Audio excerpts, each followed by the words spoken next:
So please help me give a warm welcome for Darlene McCormack.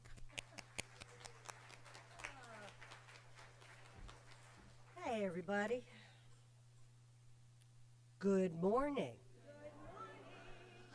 This can be a little bit of an interaction. We're joyous, we're happy to be here, all of that. And I have a few words of wisdom, and some of them you'll listen to, and some of them you may not really hear. Sometimes we tend to hear to respond rather than to just outright hear. So, it's of course an honor to be here, and as I've said before, this opportunity always comes when I most need it. It's an opportunity for me to learn and grow, because to me, that is why we are here in this human experience, to learn and to grow. I am planning to speak of free will and choice, and I'll get to that. However, after the January 12th service, while helping prepare for the Grove service that follows, I found this booklet on natural law. It's been a little well loved. It had been left behind. Some things are highlighted and underlined. Can anybody claim this? I was really hoping to meet the person who understands and wants to understand natural law. So if no one's going to claim it, I'll hold on to it and we'll leave it here, because one fine day that person will stroll in and say, "There's my book." And I thank that person for bringing this little book into my hands, as it is a perfect way to speak to natural law, because natural law ties in through the threads of the human experience to every single thing. And after that, we'll segue into free will and choice, because the tie-ins will be clear. And we're going to start with a poem that opens this booklet by Ella Wheeler Wilcox. She was a writer and poet who lived from 1850 to 1919 and coined the phrase, "Laugh and the world laughs with you, weep and you weep alone." I'm going to address that a little further in a minute. This loosely speaks to free will and choice, so we'll be talking of it. And the poem from Natural Law by Dr. Victoria Barnes. There is an unseen cord which binds the whole wide world together. Through every human, it winds this strange, mysterious tether. For we are one. And let me just say that again. We are one. In this moment, you all chose to be here. We're on the same path for this moment in this day, which is a gorgeous day, and the day that we are here to enjoy. The book continues to say that nothing is detached from all else. Every expression of life, physical and spiritual, is part of the whole. Now, I've taken many classes on natural law. We have excellent teacher, Diane Davis, and I spent a lot of hours with that little woman. And this little booklet, written centuries ago, houses many of those lessons learned by me in this century. To me, these laws have been forever. Remember, it's often called God's law, and it allows us to choose. Here's that word again, free will and choice. To follow natural law raises our vibration, which allows us to draw closer to the spirit side of life, raising our vibration ever closer to the vibration of spirit, to the universe, and to God. I just did the Wednesday night message service, and raising my vibration is critical. It's essential to channeling spirit so messages can come through clearly. It also helps when you raise your own vibration to allow others who you are channeling the message for to receive that message in the clarity that it was intended to be. And I will backstep just a second, because those messages, sometimes they just come. We just say what we say. Don't make any sense to anybody. other than that person that it is for. When our knowledge of natural law increases, we can expect better communication to be established between the physical and the spiritual world. Natural law, through evolutionary process, is constantly evolving elementary forms and ideas into higher, clearer, and more understandable expressions. What seems unknowable and mysterious today is understood and accepted as commonplace and natural tomorrow. It's kind of a go with the flow, guys. Just go with the flow. Easy to say. Sometimes when we're feeling overwhelmed, very, very hard to accomplish. So let's just segue a little bit into the free will and choice. Remember the unseen cord that ties all things together. Neuroscientists, most philosophers, and a large portion of the general population believe in free will. Free will refers to the philosophical concept of having the capacity to make choices independently, while choice simply means the act of selecting one option from a set of available alternatives. So I go into Walmart the other day. They don't make my deodorant anymore. There is an entire wall devoted to deodorant. And I stood and agonized. I went through stages of grief, I swear to goodness I did. I got angry. I did. I mean, how weird is that? But we're human. We're human, we're here for the human experience. And I thought, oh, just grab something and get out of here and go on with your merry life. If you don't like it, you can pick something different next time. It's a small lesson, but I learned it. The debate about free will is often linked to debate about the nature and value of moral responsibility. Those are heavy words, moral responsibility. Natural law, contrast. It's always contrast. So when you're considering, do not agonize over deodorant. But if you're looking at a life and death situation, that might be where you want to spend a little more time than I did in the Walmart. Choice theory, there's theories about all of this stuff. Choice theory is based on the premise that every individual only has power over themselves and limited power over others, but can still control how they react to the situation. And we're going to hear this again. Every individual only has the power over themselves, limited power over others, but can still control how they react to the situation. This allows for one person's decision not to affect the others. And then that immediately has to be followed with the other side of these coins and segues into predetermined theory, which states that the choices you have available can be determined by every decision made previously, and the decisions you make are highly influenced by your environment, and free will exists, but many are conditioned to act a certain way. Hence, many actions are predetermined by childhood conditioning or trauma. And the debate about free will is often linked to the debate about nature and, again, moral responsibility. Here's your tie-in with natural law, which, when practiced and studied, allows for spiritual growth. Growing closer to Spirit, God, broadens the human experience, which in turn gives us back the ability to hope. I live my life in hope. It's part of my daily mantra. So it gives us back the ability to hope and grow towards the light, leaving past shadows behind us. Now, in other lectures that I've done here, I've spoken of patterns of behavior that can stifle growth. Who among us know folks who are often angry or bitter? We have them. I think every family, it's a requirement that we have to have one.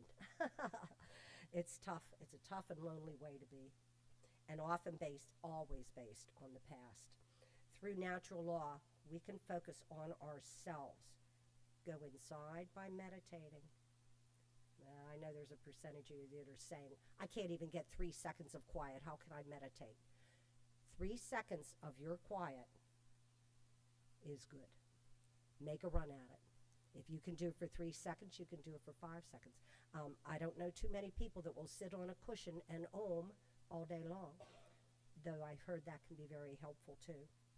So quiet the monkey mind, and then processing events or losses from your past. See it for what it really was, because often a trauma also houses seeds of joy. But always, any trauma or event that didn't go your way, it also houses just drama. Trauma equals drama. It's very human. It's not, I can never be critical of anyone for any reactions that they are having at their time. I can only just stand in quiet and silence and hope that they can grow and learn from it. Also, if you can recognize that anger is often, almost always fear-based, and accept that sometimes vulnerability, still, if you allow yourself to be just a little bit vulnerable, that, again, glimmer of hope may just give you the courage to step out of your past self and into a brighter future. We only have today. That's what we can be sure of. We have this day. And making the best out of every day is, as often as you can, will allow you to forge new options. Imagine having freedom from past fears, perceived slights. They did that on purpose. Just imagine a work conversation that didn't go your way that isn't going to keep you awake at night. That to me is just lovely.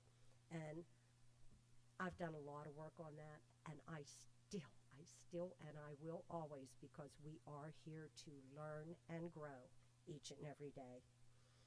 So freedom from past fears and angers gives you so many more options to select from. And to me, negativity is the enemy. Self-speak of a negative nature makes one's world grow smaller, and then smaller yet again. Remember the Ella Wheeler Wilcox quote that I mentioned earlier, laugh and the whole world laughs with you, weep and you weep alone? To me, that has a very negative bent to it. Welcome the world of people to you in any manner that you are able. Choose maybe an inviting manner, as uncomfortable as it may be, as much of a stretch because you're afraid of the rejection that may accompany that. And find your tribe. I'll be part of your tribe. Some people cross the street when they see me coming because I'm like this cheerful thing, and it's maybe too early in the day. As one of my dear friends says, I might not be everybody's cup of tea. We're born of a family, and we have free will to create an extended family made of friends you resonate with. Get closer to God and ask for the guidance you need to release buried pain, anger, fears. Welcome the release that tears can bring. Oh, dear Lord, I hate to cry in public. There are people that just will not cry, and they internalize everything. It can actually affect your physical self. So you have your emotional self, but your physical self, that's very important, and stress and all of these factors can affect it. So welcome that release, and take the chance on love, not hate, on joy, not fear. And by the grace of God, the shadows fade and the light is brighter. So the negative self-speak, I had an amazing woman sitting in the chair opposite me yesterday, and she just had a lot of life that kind of beat her down. Well, I can't do this. I can't do that. All of it. And she was just such a bright and shining soul, just begging to get out of there and just hoping to be recognized for that one little bit of hope that the soul can give the monkey mind so that it can relax. So if your mantra is, I can't do that right, turn it a quarter of an inch and say, I did a little better today. And then there'll be tomorrow. If you have a thing and you're a wonderful cook and yet nothing seems, you never feel like anything's good enough, for Lord's sake, sit down with that plate instead of sitting around hovering and making sure everybody else is happy. And you might just enjoy that same dish that you just made. In my case, they're always a little toasted. I've learned to like toasted. A little char, I think, is good for you. So again, allowing the shadows to fade and the light to be brighter. Now, learned behaviors do not have to define you. And if they do not serve for your highest and best, and oftentimes they may serve you for a time. Please remember, we're always constantly evolving. Your learned behaviors, when you have a little one, Mama's sitting down here knows, you're trying to guide, and then sometimes you run out of energy and they have not. Just sit back, breathe, and let them unfold. And if they have to run amok for a little and do the zoomies around, let them zoom. And I love hearing that child in this church. So I understand it's a natural learned behavior to go shh, but every time she makes a noise, I smile. I'm easily amused. Here in Casadega, you can find many opportunities to grow and learn. Some of you attend Lyceum. I know many of you were up there, also known as Sunday School. And that is where you find a safe place for the free exchange of information and ideas. Here we tend more towards a shorter lecture, but in Lyceum, your voice is heard. Your ideas are heard. And they're important because we need new people. We need new ideas, and our tribe can grow. Natural law workshops are regularly offered, along with many others. We are tending to put those more online as we are able. We're a little challenged with some of this online things because Spirit likes to mess with our communications sometimes. But when that happens, just get a chuckle. Don't get mad because the Zoom class is breaking up a little. Just chuckle at it. Question yourself, what speaks to you? This is a prime place to exercise free will and choice. Are the thoughts in your mind of a negative nature that causes you unhappiness? Start meditating to learn to quiet those thoughts. You heard the little spiel a minute ago. 3 seconds is better than none. Oftentimes, when you're doing repetitive chores, mowing the grass, folding laundry, I don't like household chores. So I did find myself getting quiet because I thought of it as going brainless. And what it really was going towards the soul. Fold those clothes and get quiet. Use free will to choose. And there's that word. Choose the opportunities that will take you out of your head and help you to expand your world. Make friends with your thoughts and release those that just don't serve you anymore. They may have had a purpose at one time, but all of a sudden you won't need that. Let's close with another poem from the Natural Law booklet, and this is from the poet Henry Van Dyke. We build our future thought by thought, for good or ill, yet we know it not. So the universe was wrought. Thought is another name for fate. Choose thy destiny and wait. For love brings love, and hate brings hate. And always, for all of us here today, know your own value in this world. Every one of us is valuable because you are part of the one whole. You are a God part. And it gives me chill bumps every time. So for all of us here today, Choose that love. And please know we are one. Thank you.